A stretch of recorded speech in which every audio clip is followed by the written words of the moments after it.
Assalamualaikum warahmatullahi wabarakatuh. Selamat siang para pemirsa. Kembali lagi dengan channel SMP Islam Siti Rasyad dalam program Aku Bertanya Bersama. Berikut pertanyaan. Apa sih yang dimaksud dengan kurban dan apa aja hukumnya? Assalamualaikum warahmatullahi wabarakatuh. Hadirin yang dimuliakan Allah Subhanahu wa Ta'ala, pada kesempatan kali ini kami akan menyampaikan sedikit banyak tentang masalah udhiyah atau kurban, yang mana di dalam kitab Yaqutun Nafis beliau radhiyallahu ta'ala anhu, musonif mengatakan yang dimaksud dengan kurban adalah ma yudbihu minal na'ami taqarruban ilallahi ta'ala min yaumin nahri ila akhiri ayyamin tasrik. Yang kurang lebih artinya yang dimaksud dengan kurban adalah suatu ibadah berupa penyembelihan hewan yang sudah dituliskan oleh syariat. Yang dimaksud adalah hewan ternak, yang mana tujuan dari penyembelihan hewan kurban ini semata-mata hanyalah untuk mendekat kepada Allah Subhanahu wa Ta'ala, yang dimulai dari tanggal 10 Dzulhijjah hingga pada tanggal 13 hari tasyrik yang terakhir. Kemudian apa dasarnya berkurban? Sumber kurban adalah firman Allah Subhanahu wa Ta'ala surat Al-Kautsar ayat 2, fasholli lirabbika wanhar. Maka laksanakanlah sholat karena Tuhanmu dan sembelihlah hewan kurban. Dan juga Nabi Muhammad SAW bersabda yang diriwayatkan dari sahabat Ibnu Abbas radhiyallahu ta'ala anhuma anna Rasulullah sallallahu alaihi wasallam qol thalathun kunna alayya faraidun walakum tatawwun an-nahru wal witru wa rak'ata ad-duha rawahul Baihaqi wa Tabrani wa ghairuh. Yang artinya sahabat Ibnu Abbas meriwayatkan baginda Nabi Muhammad SAW bersabda, ada 3 hal yang wajib bagiku namun sunnah bagi kalian, yakni yang pertama adalah kurban, yang kedua adalah sholat witir, dan yang terakhir adalah 2 rakaat sholat duha. Kemudian pemirsa yang dimuliakan Allah Subhanahu wa Ta'ala, apa hukumnya berkurban? Hukum berkurban adalah sunnah muakkadah, dan hukum kurban menjadi wajib apabila disertai dengan nazar.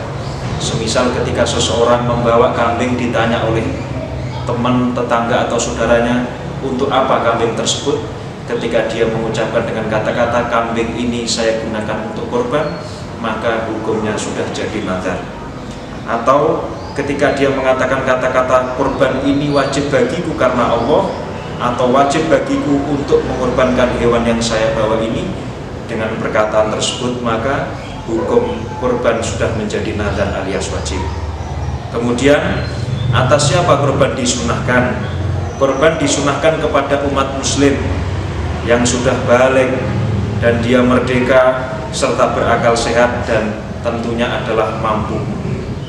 Kemudian untuk ukuran kemampuan tidak berdasarkan kepada nisab yang dia miliki, namun kepada kebutuhan per individu, yaitu apabila seseorang telah memenuhi kebutuhan sehari-hari. Artinya mulai dari makan dia, makan istri dan anak keluarganya sudah cukup, dan khususnya ketika kebutuhan ini berlangsung pada tanggal 10 Dzulhijjah sampai kepada 3 hari di hari tasyrik, dan dia masih mampu untuk memberikan nafkah, memberikan makan kepada keluarganya, maka hukum kurban bagi dia telah disunnah muakkadkan. Kapan waktu penyembelihan hewan kurban? Hadirin yang dimuliakan Allah Subhanahu wa Ta'ala, hewan kurban ini boleh disembelih yakni sejak waktu duha setelah diperkirakan telah melewati batas waktu sholat sunnah 2 rakaat dan telah mengikuti 2 khutbah. Pada hari nahar, hari penyembelihan kurban ini dilaksanakan pada tanggal 10 Dzulhijjah sampai pada asar terakhir, tepatnya pada tanggal 13 Dzulhijjah yang masuk pada hari tasyrik. yang mana dasar dari kapan waktu ini diperbolehkan atau dilaksanakannya penyembelihan hewan kurban berdasarkan pada riwayat Al-Bara' radhiyallahu anhu bahwa Nabi Muhammad SAW bersabda, "Inna awwala ma nabda'u fi yaumina hadza an nusalliya thumma narji'a fananhar faman fa'ala dzalika faqad asaba sunnatana wa man nahara qabla sholati fa innama huwa lahbun qaddamahu li ahlihi laisa minan nusuki fi syai'." Yang kurang lebih artinya, sesungguhnya hal pertama yang kita lakukan pada hari ini pada tanggal 10 Dzulhijjah adalah sholat, kemudian pulang dan memotong kurban. Barang siapa yang melakukan berarti dia sesuai dengan ajaran kami, dan barang siapa yang menyembelih sebelum sholat maka daging sembelihannya untuk keluarganya dan tidak dinilai sebagai ibadah kurban.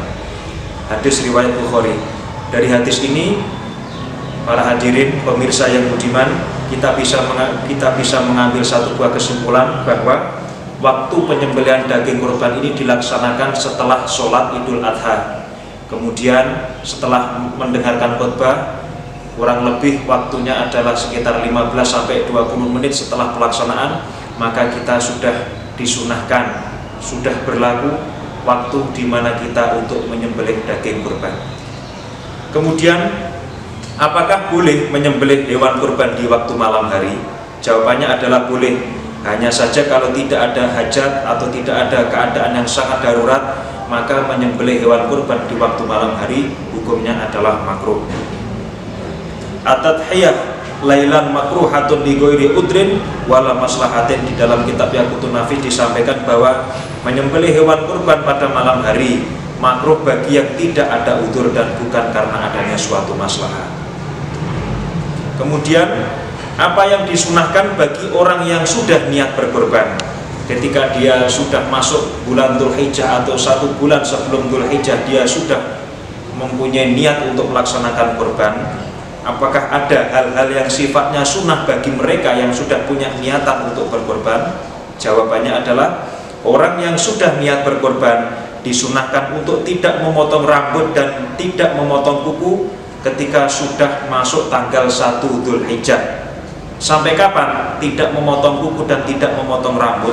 Termasuk di dalam satu keterangan juga kumis dan jenggotnya, ya, ini juga tidak diperkenankan untuk dipotong. Maksudnya adalah disunahkan untuk tidak dipotong. Ini mulai dari tanggal 1 sampai proses penyembelihan hewan kurban selesai.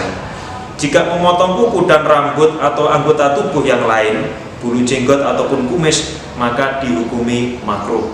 Berdasarkan hadis dari Ummu Salamah radhiyallahu taala anha yang mengatakan bahwa anna Nabiya sallallahu alaihi wasallam qol, "Idza ra'aitum hilala dzilhijjati wa arada ahadukum an ayyudhiya falyumsik an sya'rihi wa adfarihi." Apabila kalian telah melihat hilal masuknya bulan Dzulhijjah, sementara seorang dari kalian hendak berkurban, hendaklah dia tidak memotong rambut dan kukunya.